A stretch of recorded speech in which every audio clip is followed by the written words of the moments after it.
Hello. Todos aquí. Cerramos la... Sí. ¿Cómo están? Bien. ¿Tienen hambre? No. Vale, chicos, disculpen la demora, pero bueno, problemas técnicos, ustedes saben que nunca faltan. Bueno, primero, muchas gracias por acompañarnos. Este es el segundo evento de la comunidad de arquitectos presencial. Para que no sepas, también hacemos online. Así que nada, ¿qué vamos a estar viendo hoy en día? Bueno, primero una presentación y dinámica de cómo vamos a estar en el evento. Vamos a trabajar el evento, vamos a estar hablando sobre el single sign-on, pero específicamente el fundamento de SAM, que nos acompaña Luis Ordóñez. Él es... ¿Escucho un eco? Sí, hay un poco de eco ahí. Sí, ¿verdad? Sí, siento que me repito. Él trabaja en el área de servicios como Technical Architect. ¿En el área de servicios? ¿Sigues escuchando? No, ya no. Perfecto, gracias. Es servicios profesionales. Servicios profesionales. Él es especialista, experto en toda la parte de Identity, pero bueno, Identity es mucho, así que vamos a enfocarnos hoy en día en este tema específicamente. Viene una parte interesante, la de Q&A, donde cuando uno pregunta y nadie responde, si tienen preguntas, la idea es que por favor traten de aprovechar esta instancia para preguntar.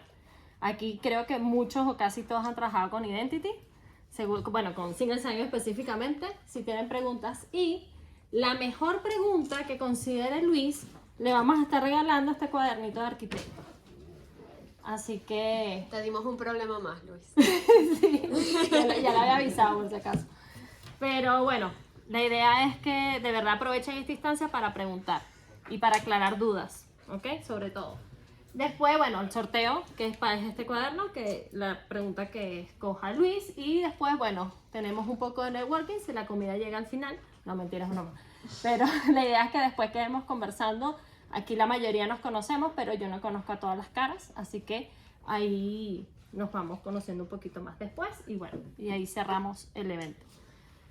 ¿Quiénes organizan el evento? En primera instancia, bueno, Bárbara García, creo que todo el mundo la conoce, es mi compañera en el liderazgo de la comunidad de arquitectos, y mi persona, Sara Hernández. Así que, bueno, después quien quiere ir conociéndonos a las dos un poco más, podemos hablar en la parte de networking.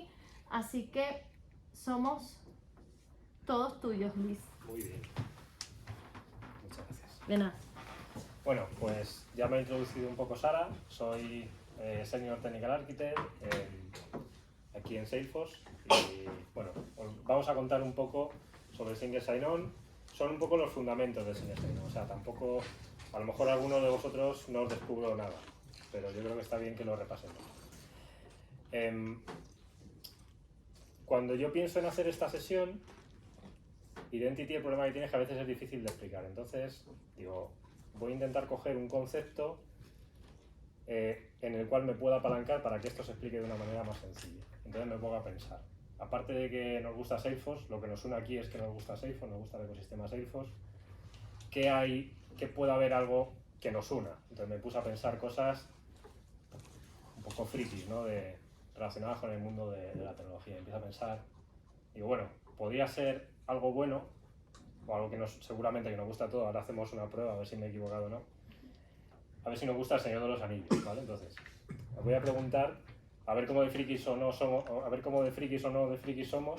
Me gustaría que levantara la mano quien haya visto las 3 películas del Señor de los Anillos. Qué vergüenza tengo. Tú lo tenías de tarea. La tenía de tarea y no la cumplí. Que levante la mano que la haya visto las 3 en versión extendida. Vamos a ver, que levante la mano que la haya visto las 3 en versión extendida más de una vez. Sabía que no me iba a equivocar. Vale. Pues bueno, está tematizada, ¿vale? Vamos a hablarlo desde el punto de vista del Señor de los Anillos.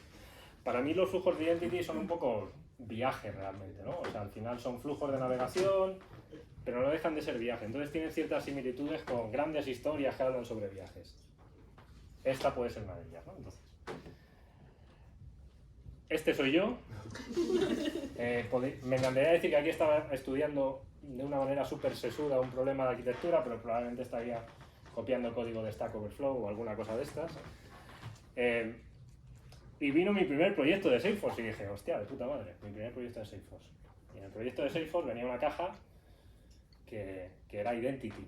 En todos los proyectos de Salesforce en los que habéis estado, estáis o estaréis, probablemente esté Identity, porque es como algo que es básico de cualquier implementación. Pero en esta caja no hay fuegos artificiales, como en la película. De eso podéis estar seguros.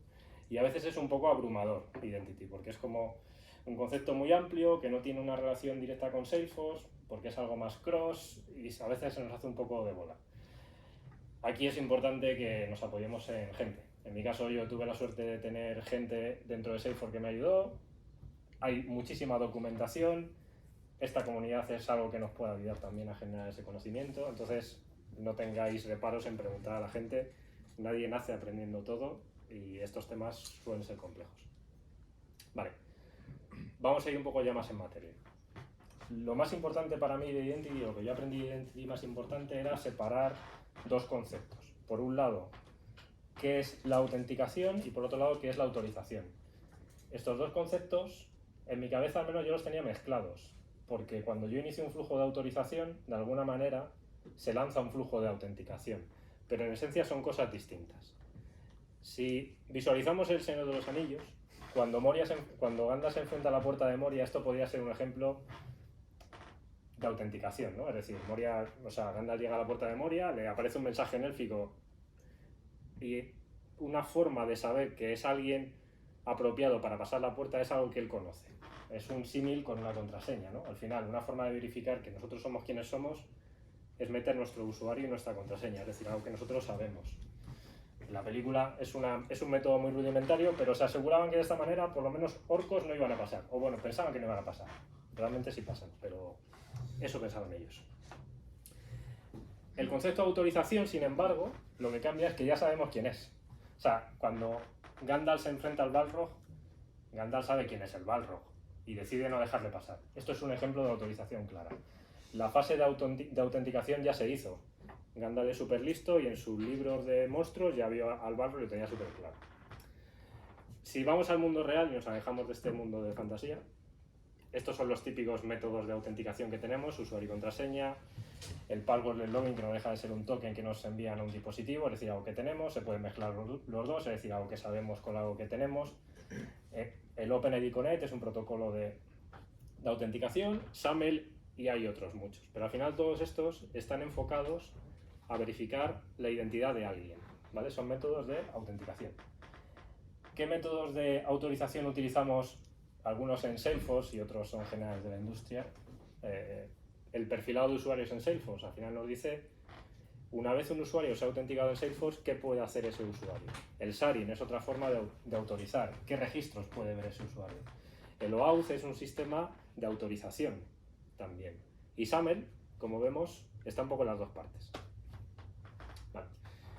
Antes de seguir un poco hablando del single sign-on, que es de lo que queremos hablar aquí, vamos a intentar dejar algunos conceptos claros. Probablemente algunos de estos ya los tenéis súper claros, pero los vamos a revisar otra vez. Porque, insisto, cuando yo empiezo con el mundo de Identity, conceptos que yo daba por sentados, cuando los vuelvo a revisitar, digo, son importantes. Entonces es bueno que los tengamos súper claros.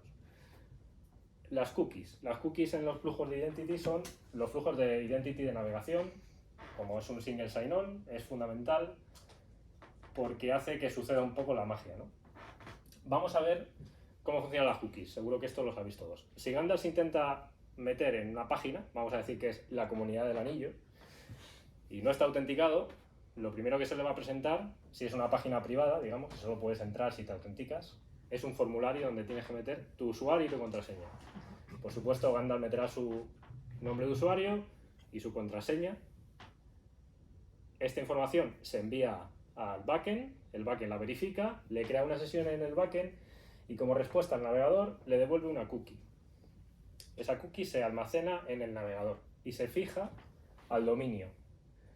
De esta manera, cada vez que Gandalf navegue a algún sitio de la comunidad del anillo, por ejemplo, voy a ver el inventario. Todos los navegadores lo que van a hacer automáticamente es enviar junto con la petición al servidor esa cookie, porque coincide con el dominio, ¿vale? Es la forma de autenticar. Lo que hace el servidor es verificar que el ID de sesión que llega está activo en el sistema y, como es el caso, le devuelve el inventario, ¿vale? Este es un flujo normal con cookies. Este concepto que puede parecer muy básico, para mí es fundamental que lo tengamos en cuenta. Bueno, luego se complica todo un poco. Vamos a hablar en concreto de single sign-on. De hecho, vamos a hablar cómo es una experiencia sin single sign-on. Vamos a imaginarnos que Gandalf ya inició sesión dentro de la comunidad del anillo y puede navegar a distintos portales. Puede navegar a Moria, puede navegar a Gondor, puede navegar a Rohan.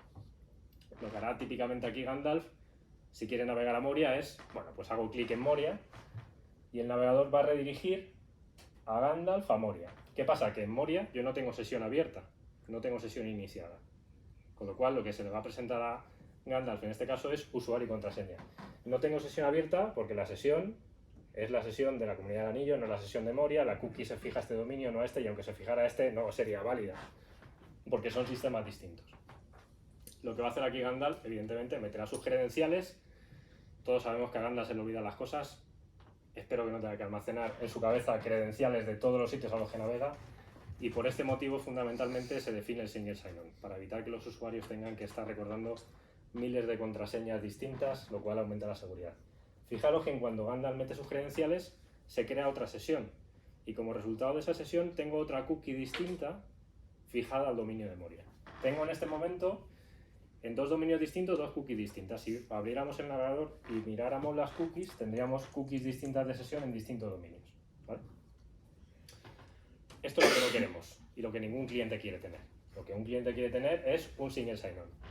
Cuando hablamos de single sign-on, hay varios protocolos para implementarlo. El que yo voy a hablar aquí es SAML, pero esto mismo se podría hacer con OpenID Connect, que es un protocolo muy similar.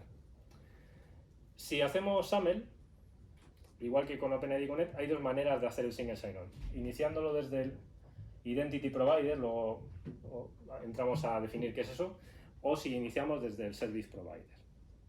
Vamos a ver el que se llama iniciado desde el Identity Provider, que es un concepto muy chorras, realmente. Gandalf lo que va a hacer aquí es, va a hacer clic en Moria, igualmente va a navegar a Moria, pero aquí cuando yo uso SAML hay una gran diferencia entre esto y la navegación anterior, y es que se manda un trozo más de información.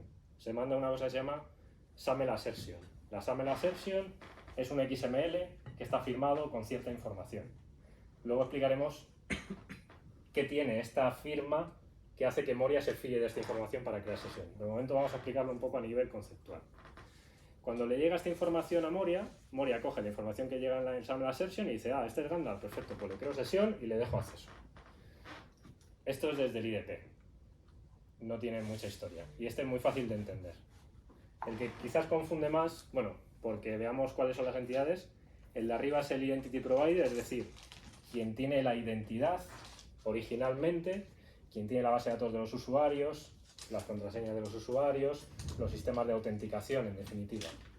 Este sistema de aquí, sin embargo, no va a autenticar a los usuarios con usuarios y contraseñas o con sistemas parecidos. Va a delegar la autenticación en el IDP, que es la comunidad del anillo. Esto es un IDP Initiated.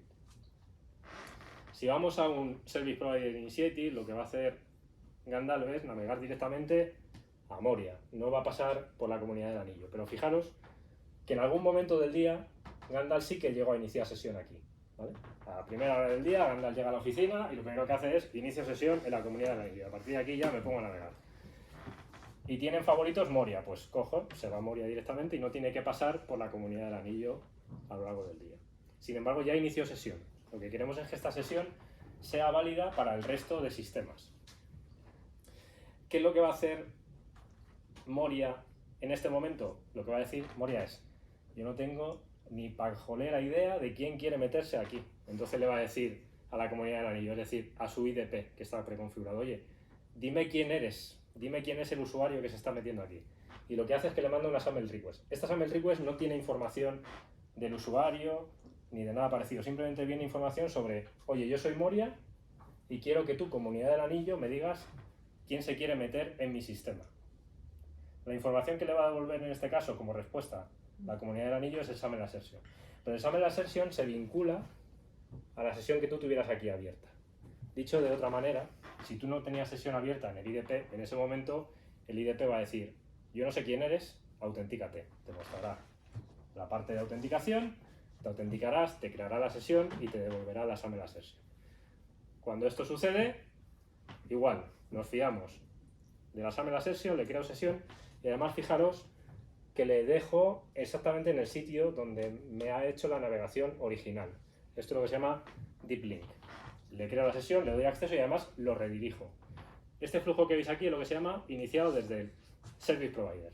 Estos son los dos flujos. No os liéis, es tan sencillo y tan simple como esto.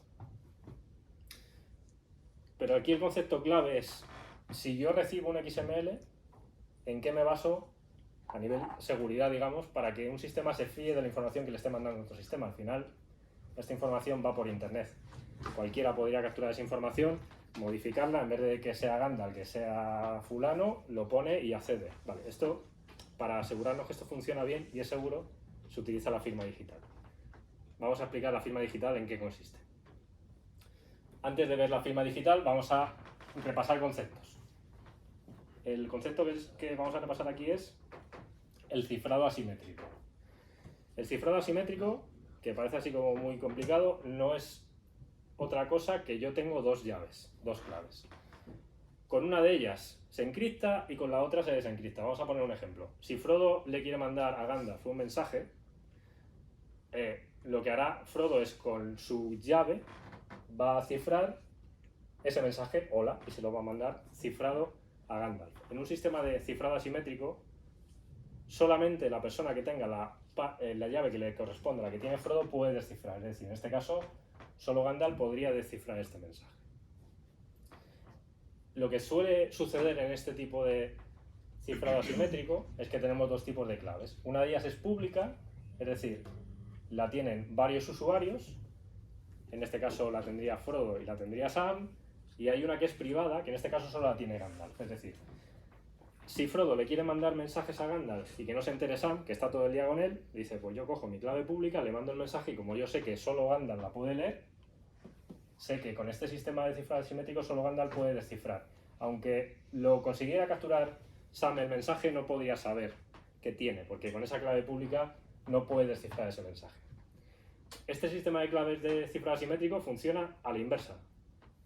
Podría coger Gandalf un mensaje, encriptarlo con su clave privada y que ese mensaje lo pudiera desencriptar tanto Sam como Frodo. Dicho así, podemos pensar, joder, no es muy seguro, ¿no? Es decir, que yo pueda mandar un mensaje cifrado y que todo el mundo lo pueda descifrar, no me aporta seguridad. Cualquiera puede consumir la información del mensaje. Y eso es cierto. Pero cuando se funciona en este sentido, podemos decir una cosa con seguridad. Si Frodo captura ese mensaje y con su clave pública es capaz de desencriptar la información, lo que estamos diciendo en definitiva es que la persona que emitió el mensaje con total seguridad es Gandalf. Esto es una evidencia de quién envía el mensaje.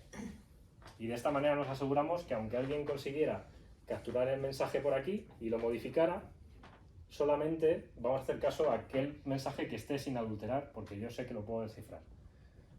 Este sistema, un poco a la inversa, es en lo que se basa la firma digital, que vamos a ver exactamente cómo se implementa en SAML. Como hemos dicho, el single sign-on básicamente se basa en un elemento que se llama SAML Assertion, y ese SAML Assertion es un XML. Vamos a decir que el XML tiene esta información a nivel conceptual.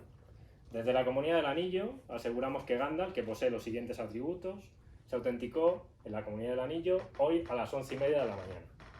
Esta información, que es la que se mete dentro de la SAML Assertion, lo que hace el proceso de SAML para hacer la firma digital es hago un hash, es decir, cojo esto, lo hasheo, es decir, genero un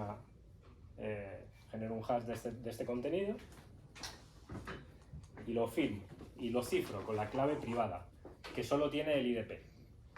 Los service provider todos tienen, el service provider que esté configurado para ser service provider de este IDP tendrá la parte pública, pero la parte privada, el único sistema que puede emitir la credencial, el único sistema que puede emitir la SAML Assertion es el IDP y por lo tanto es el único sistema que tiene la clave privada.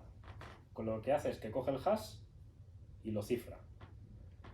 Toda esta información se mete en el XML. El XML está formado de la parte firmada, que es la parte que está cifrada, el digest, que es este mensaje hasheado, y el texto en claro.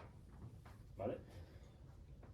Hay una variante de SAML donde el texto también se puede llegar a cifrar, si queremos aumentar un poco más la seguridad. Generalmente no se hace, porque en definitiva, generalmente la SAML se está mandando por un canuto HTTPS y al final, de una manera u otra, está cifrada, ¿vale? Pero que sepáis que también se puede llegar a cifrar el contenido que viene aquí. Y Salesforce además te lo permite.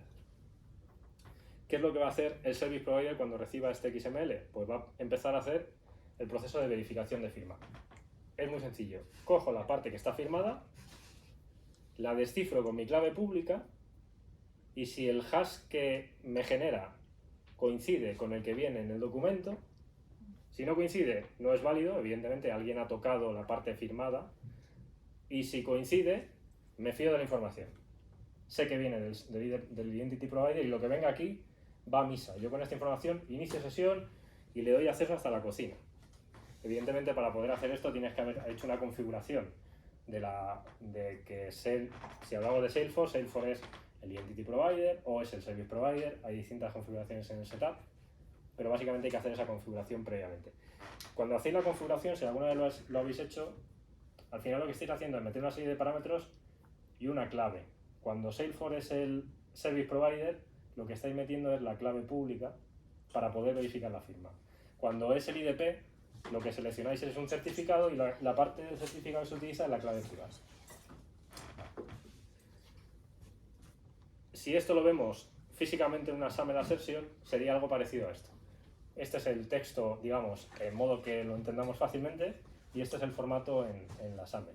Esto realmente es el formato que tendría. Si lo sacamos y lo vemos, sería algo parecido a esto. Desde la comunidad del anillo, la comunidad del anillo es el issuer, es decir, quien emite la SAML. El subject es, aseguramos que Ganda, es decir, el usuario con el que se está intentando meter. Generalmente, cuando nosotros configuramos esto en Salesforce, tenemos que hacer un matching. Nosotros le decimos, oye, la información que me viene en el subject, ¿con qué parámetro del usuario lo vinculo? Generalmente va a ser, depende de cosas, pero generalmente será o el username, eso es raro que suceda, más probablemente será el Federation ID, que es un campo que está indexado a nivel de usuario. Generalmente es ese campo porque es independiente del username. Sabéis que el username tiene que tener un formato de email específico, tiene que ser un único en todas las OR del mundo, bla, bla, bla. El Federation ID no tiene esas limitaciones, te permite que sea un poquito más flexible en ese sentido. Esta parte de aquí son condiciones, podemos decir. A veces se hace en caso de estas condiciones, a veces no se hace en caso, pero también viajan, ¿vale? Esto sería que quiere acceder a Moria no antes de las 11:30 y no después de las 12. Digamos que es el time to leave de la SAML. El tiempo de validez de la SAML. Esta parte de aquí es lo que llamamos nosotros bueno, ¿dónde va un poco, no? ¿Cómo se autenticó? Perdón, con usuario y contraseña. Podemos verificar esto en un sistema tercero si el método de autenticación para nosotros es suficientemente seguro o no, ¿vale? En este caso, aquí se autenticó con contraseña. Esta parte de aquí que veis en azul es bastante importante en implementaciones de SAML porque es donde vienen lo que se llaman los claims, es decir, atributos del usuario. Y es realmente importante si intentamos hacer un just-in-time provisioning, luego comentamos un poco más de esto si queréis, pero puede ser que el usuario no esté provisionado en Salesforce y Salesforce te permite que esa provisión sea en tiempo real. Cuando recibo la SAML, cojo esa información y con esa información creo al usuario. La información del usuario adicional va a venir en esta parte de aquí.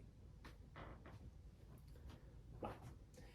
Otro concepto más, simplemente por comentarlo, no es muy relevante, pero sí que viene como opción dentro de la configuración de SAML, es el binding. El binding al final es cómo se manda la SAML. Y básicamente hay dos tipos, HTTP POST y HTTP redirect. En el HTTP POST, básicamente, lo que se va a hacer es que se va a mandar la SAML vía POST, es decir, va a ir en el body de la petición.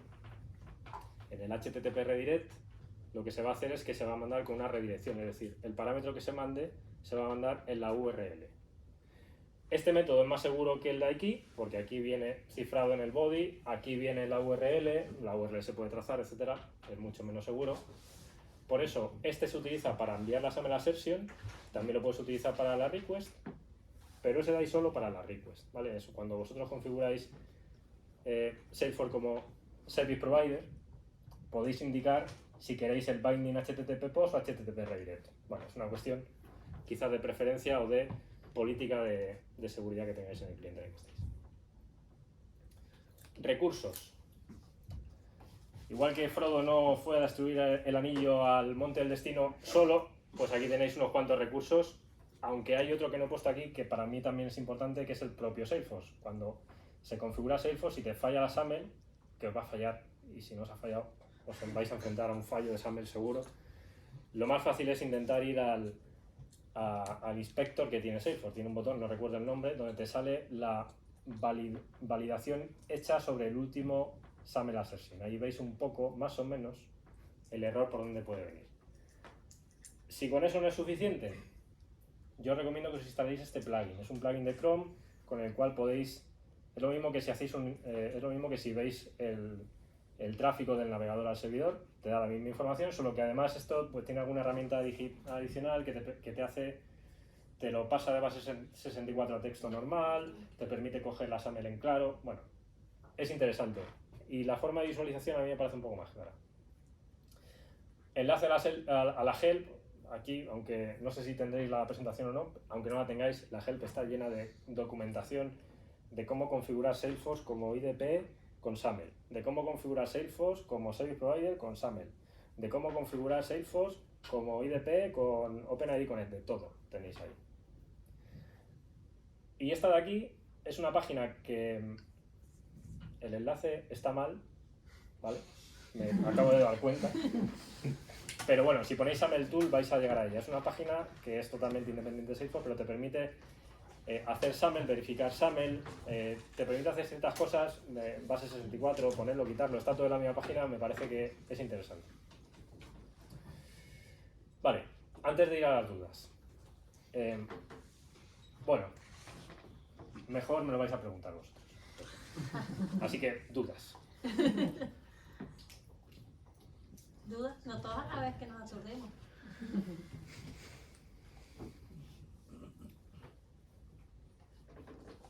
Yo pregunto algo para romper el hielo. ¿Qué pasa cuando hay varias sesiones abiertas al mismo tiempo? O sea, ¿cómo sabe quién es el que se está comunicando? ¿Siempre por el SAML? ¿Dices en el Identity Provider? Claro, Tiene que haber solo una viva. solo una. Se irá No puede haber machacando. más de una. Sí. Al final, lo que nosotros le decimos al IDP, generalmente el IDP depende de la implementación en la que estéis. Si estáis en una implementación B2C, donde estéis haciendo un external identity o una comunidad, una customer community, puede ser que el identity provider sea Salesforce, pero generalmente el identity provider suele ser un sistema que ya tiene el cliente en el que estáis, que generalmente va a ser Azure o algo similar. Y esa parte de la autenticación es totalmente transparente a la configuración de SAML. O sea que tú le envías la configuración y cómo autentique él, a ti te da un poco igual. Pero tiene que haber una sesión en vigor en ese momento. Tengo una. Sí. Por ahí lo decís después. En muchas implementaciones usamos Canvas para, por ejemplo, conectarnos con SAP o con algún otro tipo de sistema. O sea, Salesforce no termina siendo Identity Provider, como decís vos, puede ser Active Directory, Azure, lo que fuere. ¿Cómo nosotros, es sencillo de poder hacer una credencial, vamos a decir, entre comillas, universal para, por ejemplo, SAP, que todo de un perfil, por ejemplo, en Salesforce se pueda ir usar la misma credencial como para ese Canvas? ¿O cómo se ejecuta eso? ¿O tiene que pasar primero por el Azure o el Active Directory para volver para el Canvas? Vale, el Canvas tiene un sistema de autenticación si lo queréis utilizar. O sea, tú puedes definir un Canvas, entre comillas, sin autenticar y delegar la autenticación en lo que allá tú definas que se va a abrir. O al final el Canvas, en esencia, lo estoy simplificando a niveles absurdos, pero es un iframe metido en Salesforce. Y eso al final está apuntando a un dominio. Si ese dominio que estás abriendo tiene configurado single sign-on con Salesforce, dentro de ese iframe se iniciará el single sign-on. Y ahí ocurrirá la magia y debería funcionar. Los iframe tienen muchas limitaciones, sobre todo desde hace unos años, con las cookies de terceros se están poniendo bastante complicadas las cosas. Entonces hay algunos navegadores que los iframes no los llevan muy bien. Y esto es una recomendación general. si en algún momento os enfrentáis a un single sign-on con Salesforce, donde Salesforce sea el identity provider y os piden meter un iframe, probarlo antes, mi recomendación, porque es muy probable que en Safari no funcione, a lo mejor en Chrome no funciona ahora, pero entre 3 versiones no, por lo menos poner ahí un disclaimer, oye, yo no te aseguro que esto te va a funcionar. Lo mejor es hacer una navegación a pantalla completa. Creo que Amazon hace eso y nadie se queja, pero cuando un cliente pide Salesforce es como, yo soy mejor que Amazon, lo tengo que hacer mejor. No me vale con una navegación a pantalla completa. Realmente, la realidad de las cosas es que si tú haces el look and feel exactamente igual que la página de la que vienes, ahí no tiene ninguna diferencia. No estoy contestando a tu pregunta todavía. El Canvas lo puedes hacer sin ningún tipo de seguridad de Canvas, pero el Canvas también tiene su propio sistema de autenticación. Yo te recomendaría, si vas a hacer eso con Salesforce, analizar cómo funciona para intentar ir por ahí. Y si no, pues si tienes el single sign-on hecho, probablemente te funcione, sin necesidad de poner nada más. No sé si he contestado a tu duda. Sí, y me surge otra entonces. Vale. Adelante. Entonces, si usamos el Federation ID como es para el autenticar, digamos, el single sign-on, por ejemplo, con Active Directory y tal, ¿le podemos poner más campos al usuario para después aplicar, por ejemplo, para el Canvas en sí? O sea, pongo el ejemplo básico, ¿no? Que los 10 asistentes contables tengan un mismo parámetro dentro del usuario para que con el Canvas se loguen en base a eso, o tendría que configurarlo sí o sí en el iframe. Vale, no sé si te estoy entendiendo bien. Posiblemente. El Federation ID lo utilizamos para hacer el matching de la información. Correcto. Si Salesforce es, en tu ejemplo, Salesforce es IDP o Service Provider. En este sería Service Provider, claro. En el Service Provider, vale. Entonces, de hecho, si estás abriendo un Canvas en Salesforce, probablemente estés abriendo una aplicación tercera, no es Salesforce. Correcto. La autenticación que tenga ese sistema con el IDP, en principio, no es un problema tuyo. Okay. Otra cosa es que me digas, quiero pasar la información del usuario que está en Salesforce a este Canvas. ¿Cómo lo hago? Pasarlo por parámetro, URL param o algo parecido. Perfecto. Eso es ¿Sí? la pregunta. Ahí va, sí. Vale, fenomenal. Ok. Digo, para seguir con el mood argentino y que no se... ¿Verdad? Cuando cerramos, por ejemplo, imaginemos que desde el mismo IDP hemos abierto sesión en 3 sistemas distintos. Es configurable que si cierro sesión de uno de los sistemas, se replique automáticamente al resto. Sí. En Salesforce hay una cosa que se llama Single Logout, Sí. que lo puedes configurar y hace exactamente eso. Destruye la sesión en el origen. Lanza el logout en el IDP, en Vale. definitiva, Que y el sí, IDP claro. debería estar configurado también a su vez para ir lanzando logout en el resto. Porque los otros, por ejemplo, cierro el sistema 1, cuando el 2 haga actividad, en teoría tendría que volver a validar si la sesión está activa y el IDP tendría que decir no, se ha cerrado, ¿no? Claro, o sea, si nosotros hacemos un logout con el single logout, lo único que nosotros controlamos en Salesforce y Salesforce es Service Provider es la sesión de Salesforce Sí. y la sesión del IDP. Vale. A partir de ahí el IDP es soberano, porque Vale. Salesforce no sabe si tú tienes sesiones en otros sitios. Entonces a partir de ahí eso es cuestión de Salesforce. Si Salesforce es el IDP, lo que hará Salesforce será mantener en algún sitio la referencia a las sesiones que has ido abriendo para cuando hagas un single logout cierre en todos los sitios. Eso es cuando Salesforce es IDP. Creo recordar que tarda un poco ese Sí, tiempo. por ahí va, porque con Identity, la licencia de Identity nos pasaba eso, que no, como que no terminaba de decirle a todos que Sí, realmente... tarda. Creo de hecho que hay algún tipo de, no quiero decirlo así, pero lo voy a decir, algún tipo de slip dentro del código para asegurarse que le da tiempo a Service Provider a hacer la sesión. A lo mejor eso es lo que genera el decalaje. Vale. Si tenéis problemas con eso, mi recomendación, abrir un caso de soporte y que os digan un poco más por qué puede ocurrir. Vale. Pero vamos, estáis un poco vendidos, por así decirlo. Pero conseguid lo que queréis, que cerrar las sesiones. De todas maneras, si cerras, ya, tendrías la otra abierta. Claro, la de los Service Providers se quedaría abierta. Hasta el backdoor también para llamar a... ¿Cómo? Está también la URL para forzar el cierre de esa sesión, pero es como mucho más. Digo, para no esperar ese tiempo, pero en realidad también lleva como un registro de quienes han abierto. Claro, es que esto al final te lo vas a comer Es un día. de una manera u otra. Ajá. Dos preguntas. Algo más argentino. ¿Quién está más? No es más argentino, ¿no? ¿Quién está más? Puro argentino.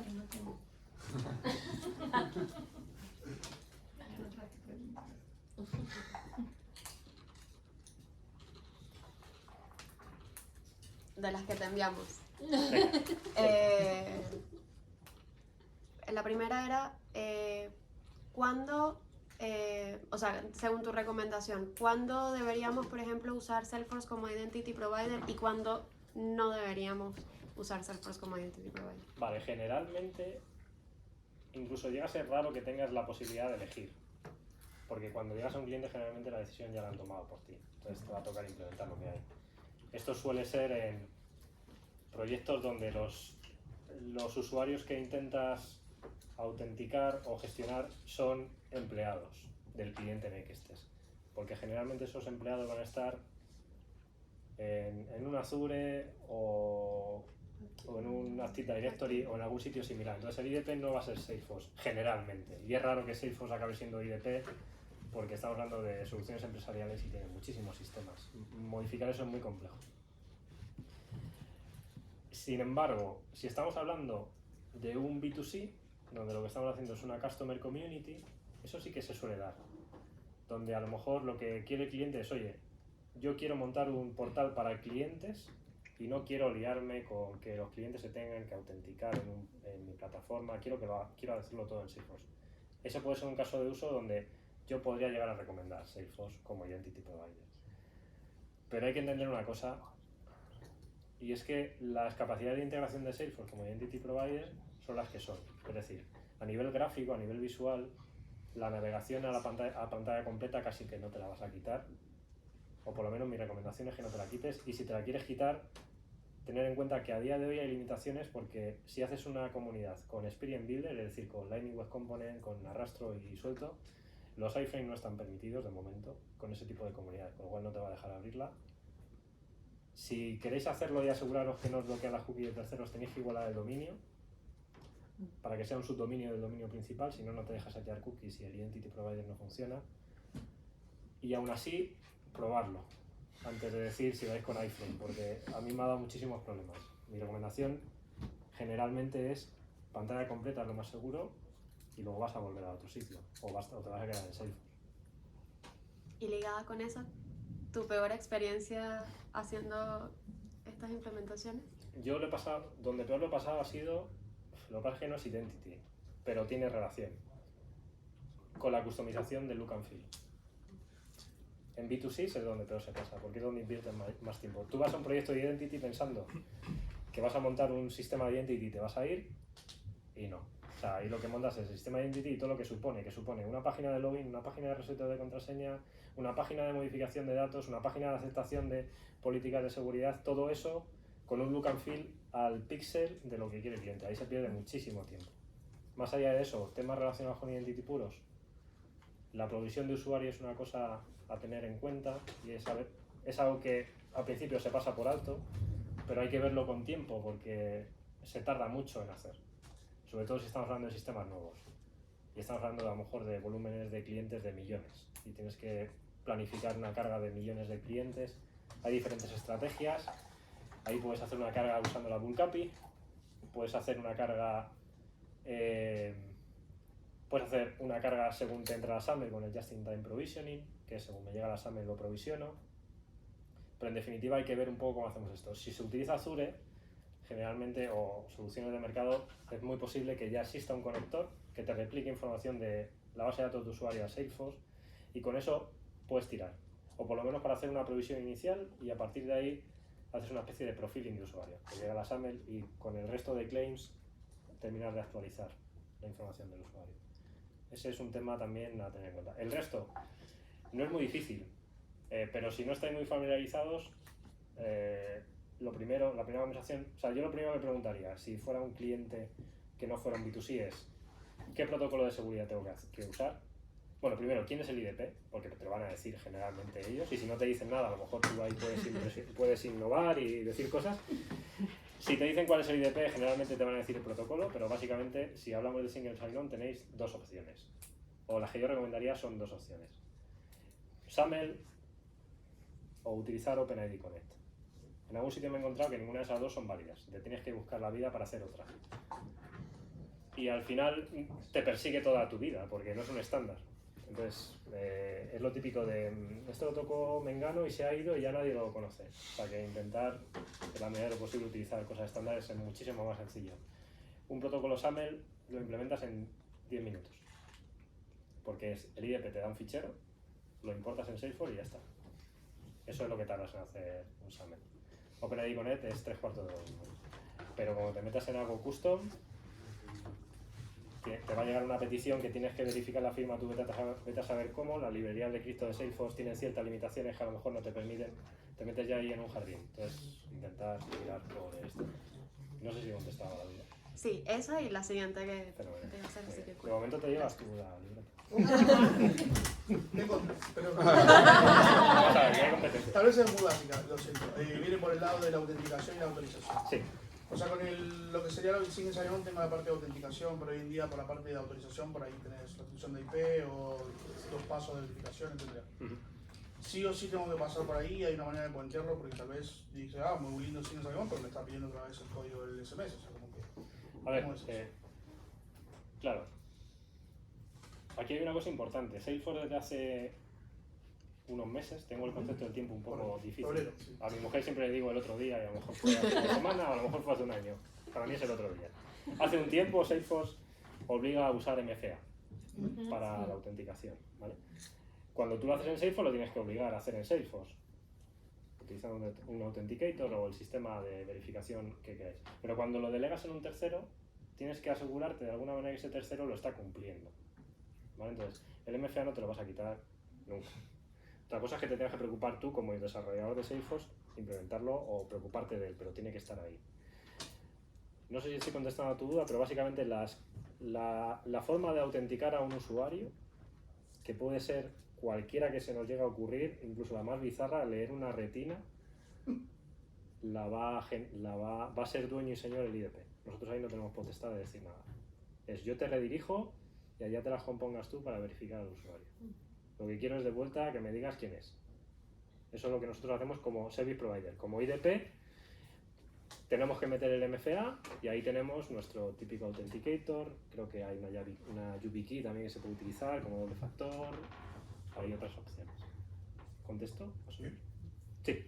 Porque justo con esto que comentas, si nosotros somos service provider, el tema del MFA, o sea, se tiene que encargar el entity provider, ¿no? El Correcto. Que todo Sí. eso ya esté de su lado. Lo tienen que hacer ellos. Otra cosa es que nosotros como consultores, arquitectos o lo que seamos, Ajá. le digamos siempre, porque quede por escrito en algún sitio, le digamos, esto lo tienes que cumplir, que te lo exige. Lo que hace Salesforce no te hace una imposición técnica, es decir, si tú no implementas MFA no te va a dejar de funcionar sin ese non, porque Salesforce no sabe No sé. técnicamente, pero es una cuestión contractual.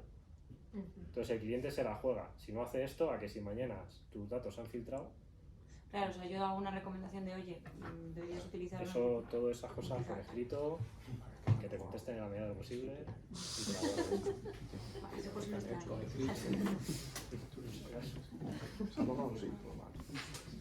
¿Cómo? ¿La otra pregunta? ¿Puedes usar Salesforce como IDP con cualquier licencia? ¿O hay alguna restricción? Vale, Salesforce no pagas una licencia específica para Identity, lo que pagas es la licencia del usuario que autenticas. Vale, entonces, si tú estás autenticando usuarios externos, la licencia que vas a pagar es de usuario externo.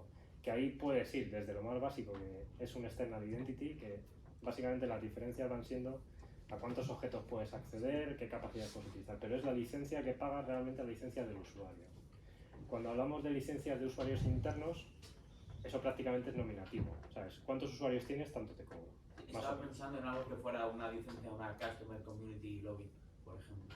Claro, pero eso va asociado a que tengas usuarios de Customer Community. Entonces, lo que tú pagas no es Identity, sino Customer Community. No soy experto en licenciamiento, pero sé que hay dos modelos de licenciamiento. Puede ser por login o puede ser por usuario nominal. Depende del tipo de negocio que se esté modelando, puede ser mejor para el cliente que sea por login. Por ejemplo, yo sé, a lo mejor es un sistema donde no te estás metiendo todos los días, que generalmente para Customer Community suele ser así. El caso de uso que teníamos, que planteamos era ese. Si con licencias de login podíamos utilizar Salesforce como IDP para redireccionarlo al resto de webs. Lo podéis hacer, pero tenéis que asegurar que el número de licencias que tenéis os cabe los usuarios en cuanto a login según tengáis el modelo de licenciamiento. O sea, tu foco en ese caso no es en capacidades de IDP, que las vas a tener de caja, sino en el usuario que está por detrás.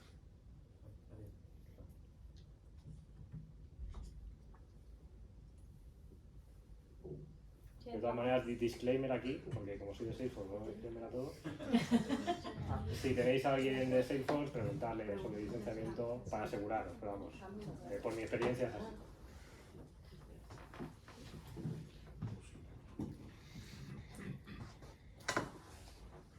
¿Más preguntas? Sara quiere hacer su pregunta. Que no me acuerdo. Así no te vas a llevar el libro. Yo te la envié, pero ahora no me acuerdo qué era. Claro, viene preparado, todo anotado. Normal. Así cualquiera. Era para romper el hielo. Sí. No sabíamos que iban a preguntar. Es que casi nunca. Pero no tenían esos argentinos. ¿Cuándo? En la sala. Perdón. Creo que la foto así. Bueno,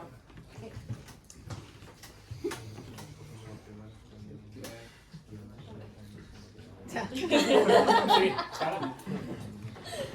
Basado en tu experiencia en implementaciones, ¿crees que se debe realizar alguna estrategia para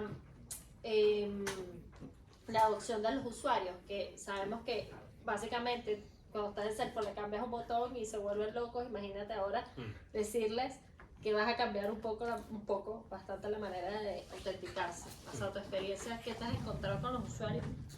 Las adopciones siempre son un poco traumáticas, da igual de lo que estemos hablando. El login es traumática porque es lo que te encuentras el lunes a primera hora. Entonces, si ya vienes con el fin de semana cruzado y el lunes ya te encuentras con una página de login distinta, estás muerto. Pero al final, la buena suerte que tenemos, entre comillas, es que cuando son empleados, las opciones de Salesforce son muy pocas. El branding que tienes para login interno es prácticamente cero, muy poco. Ahí no vas a poder customizar prácticamente nada, con lo cual no te gusta, Es lo que hay. pues lo siento. Sí que se complica cuando hablamos de cliente final de nuestro cliente, es decir, de un B2C. Ahí pues evidentemente tienes que hacer el look and feel lo más amigable posible dentro de lo que te va a pedir Salesforce. La más amigable posible quizás sea un passwordless login, donde con un mensaje al email, bueno, creo que en este caso tendría que ser, aquí dudo, pero básicamente eso, un mensaje al email o un SMS al móvil, te da un token y con eso inicias. Con eso el usuario no tiene que acordarse de la contraseña. Pero bueno, eso son preferencias y al final te lo marcará más el cliente. O sea, la adopción es un problema, pero no es tanto un problema del proyecto de Identity, sino más un poco del gobierno del proyecto en el que estemos y de cómo lo vayan haciendo. En línea general, además, el single sign-on yo creo que ayuda a los usuarios. Single sign-on ayuda, sí, ayuda. Sí, Lo que pero pasa es los que usuarios a primera instancia creo que no lo ven. el single sign-on te ayuda, pero o sea, si vamos a un escenario donde tenían un IDP y lo cambiamos a Salesforce, su experiencia de autenticación cambia. Bueno, pues Un usuario que tuviera que recordar la contraseña de Salesforce, la de tal, la de tal, si ahora ya con una sola puede... single sign-on al final es justamente viene a simplificar esa parte. A veces el problema lo tenés más el día que haces el cambio de la primera password, que te tarda, dependiendo del sistema que tengas, en replicar en todos los sitios a que, digamos, al día a día. Yo creo que hay como dos instancias. El día que lo pones, como pasó con el MFA, que todo el mundo puso el grito en el cielo, hasta que un día dijeron, ok, celular. El otro problema es perder el celular, te lo roban. Además, en algunos países es más normal que en otros. Y cuando te toca sacar el cambio de password del lugar principal, a que termine de replicar, porque uno con la velocidad que va a veces es como que es más ansioso. Pero después uno se termina acostumbrando. Cualquier cambio que metamos en un usuario le va a costar, lo que tú dices. Es decir, la gran noticia del single sign-on es que nos quita, si tenéis la suerte de ser service provider, ojalá lo seáis, no os preocupáis de respetar contraseñas, de 1000 historias, que son un rollo y es un tiempo, consume mucho tiempo, porque aquí no lo ha pasado, usuario, no puedo acceder, reseteo de contraseña, 5 minutos más tarde, no puedo acceder, se te acabó de resetear la contraseña. es normal, al final el usuario que usa Salesforce no somos nosotros, ¿no? Es un usuario a lo mejor de negocio que su última preocupación es lidiar con la tecnología, yo quiero vender, o lo que sea que haga. Una duda. Que explicando antes los métodos de login. Si, o sea, como hablabas de Gandalf, ¿no? Se había logado en algún momento al principio del día y luego ya podía entrar a la página directamente y hacía login. Pero si no se ha logado, entrando en la segunda página, ¿puede logarse con su usuario y contraseña del IDP? Pues mira, te voy a contestar con el ejemplo de Salesforce. Realmente depende un poco de cómo se haya hecho. Si tú tienes en Salesforce, por ejemplo, configurado que puedes hacer con usuario y contraseña y con un IDP, te van a aparecer en la página de login dos opciones. Bueno, te estoy mintiendo. Depende de cómo accedas a Salesforce. Si accedes a Salesforce poniendo login.salesforce.com, usuario y contraseña, porque no sabe la instancia en ese momento. Lo que hace Salesforce ahí es que con tu username te triangula en qué org estás, te coge y ya te mete, pero de entrada no sabes cuál es tu org, con lo cual no te puede mostrar opciones específicas. Ahí siempre es usuario y contraseña. Pero si metes directamente la URL de Salesforce, el dominio de Salesforce de tu org, ahí sí que te van a salir las opciones que tú hayas configurado. Usuario, contraseña, o si has definido algún identity provider adicional, te va a salir botones abajo para que inicie sesión con ese sistema. Salvo que lo deshabilites. Salvo que deshabilites, vale. Exacto. Ese es un buen punto. Te vas a llevar la libertad. A no ser que alguien pregunte algo. Bueno, no, la pregunta era mía, ¿eh? Bueno, todos compartimos. El boli se le lleva el Cuando nosotros configuramos Salesforce como Service Provider y no queremos que en ningún momento aparezca la página de login, porque ibas por ahí, le quitas el usuario y contraseña, entonces automáticamente te va a redirigir al IDP. Ahí nunca vas a ver la página de Salesforce. Si lo tienes habilitado te va a mostrar porque de entrada no sabe qué tiene que hacer. No sé si he contestado la pregunta. Sí. Vale. Pero si entra a login directamente, en el login no puede poner la usuario y contraseña del IDP nunca, ¿no? No. Si entra la de login. Bueno, miento. Hay una forma en la que sí puedes, pero no con lo que yo te he explicado. Hay una historia en Salesforce que se llama autenticación delegada, que te va a mostrar la página de login de Salesforce, pero por detrás no vas a Salesforce. Autenticas contra un web service externo. No es ideal. Y Vale. si podéis no la uséis, pero es una opción que existe. Y si has deshabilitado que entren por usuario y contraseña y entran por login, al meter usuario y contraseña te da un error.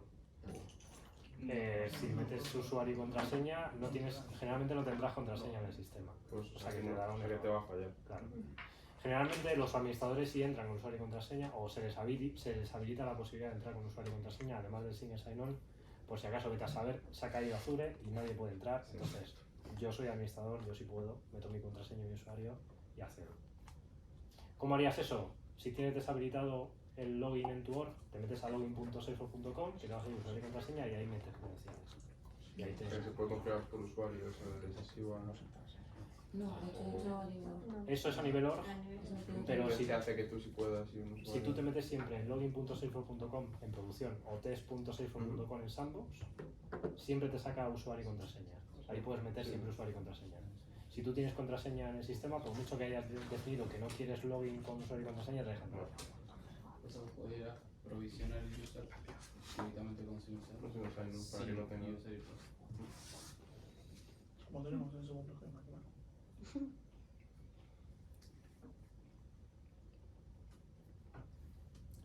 ¿Más preguntas? ¿No había más? No, de nuestro lado las que te enviamos ya están hechas. Una cosilla más que os cuento.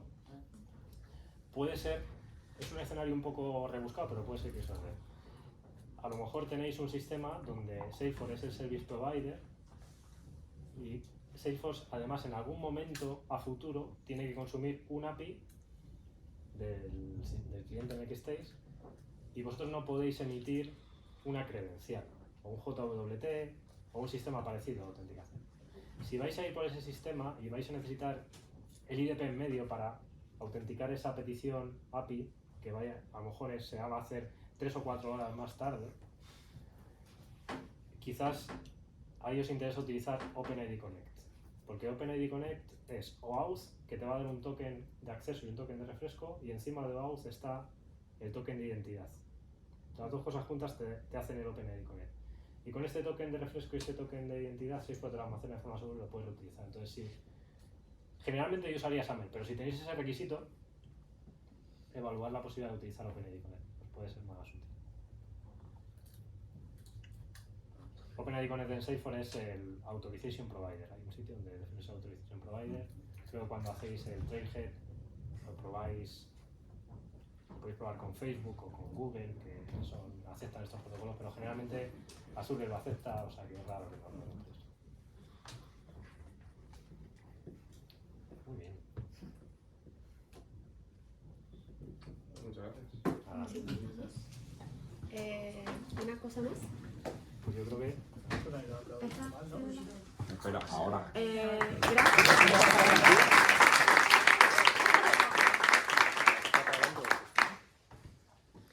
Nada, mil gracias Luis. Yo había vendido que esta era la presentación más interesante que había visto, o sea, el formato me encantó y estuvo muy cool. Seguramente. Nada, yo soy la compañera de Sara de la comunidad que menciono para los que no me conocen y la única noticia es que el próximo evento es un happy hour, entonces tiene un aforo limitado. Los primeros que se registran pues tienen un happy hour con Sara y conmigo. Así que estén súper pendientes. Y lo último, ¿quién se lleva la libreta? a ver, las preguntas son todas interesantes. Por volumen de preguntas, por quitarme el muerto de encima.